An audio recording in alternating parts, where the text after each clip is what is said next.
a sugar baby watermelon will harvest between 70 to 80 days, but who's really counting the days? I know a lot of people, including myself, we're not counting the days.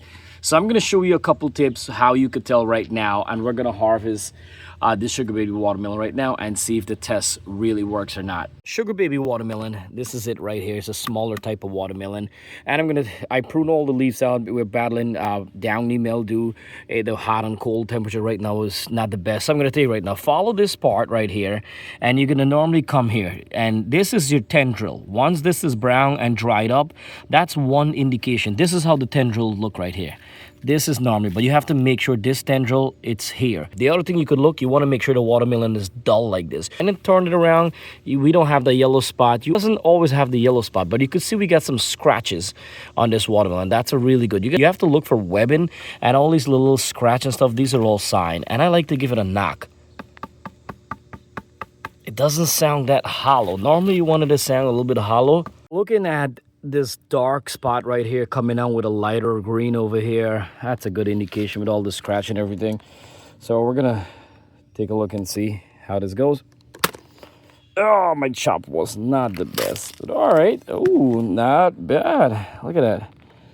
Not bad. So now this is what I'm going to tell you. See the seeds right there? It's definitely ripe because the seeds are mature. So this is how it looks right here. The seeds, if the seeds are fully mature, you could always save the seed and replant coming next season. Why not? Now we're going to taste it. This is the most important part when it comes down to watermelon. A nice taste is everything. If it doesn't taste good, then it's all our hard work is for nothing.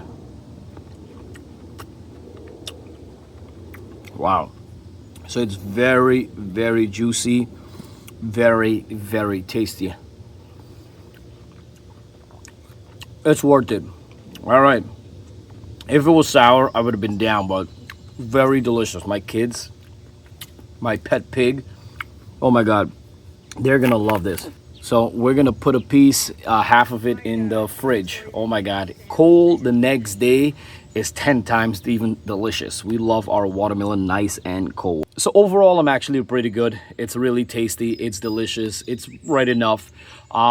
Sugar baby is now my favorite. A lot of people like sugar baby. My favorite is the crimson sweet. I love the crimson sweet. The crimson sweet is delicious. 10 times delicious in my opinion. Everybody has their own favorite time. When it comes down to harvest, the crimson sweet, I'm going to show you guys videos. So remember always follow the brown tendril. Even if you just come like Monday and the tendril is now starting to dry up, I would say give it a week more and then harvest. You don't want to harvest your watermelon too early. You harvest too early, it's going to be more whitish and the seeds are not even in there and stuff. And it's good when a watermelon have seed, guys. You don't want to get seedless stuff. I don't even know if that's real. But watermelon with seeds, it's real. We could save the seeds and we're actually healthy. So what I normally do too, I'll cut it up into chunks and I normally freeze it in a Ziploc bag in the freezer. So when I make smoothie, I just toss some inside. And remember, brown tendril at the tip of it, a nice yellow spot. You want to get it dull. If it has a bunch of scratch like, and webbing and stuff, a knock on it. If it's hollow, it's pretty good. So a quick tip when growing watermelon, you want to make sure you're watering every 1 to 2 days. If it's really hot, you do every single day. You want to fertilize every 3 weeks. A fertilizer good with calcium, increase your nitrogen. The nitrogen should be increased at the beginning of the watermelon plant, and throughout the growing season you want to increase the bone meal or a garden lime, and using regular organic all-purpose fertilizer and give it a light pruning. You're gonna have the best delicious watermelon coming.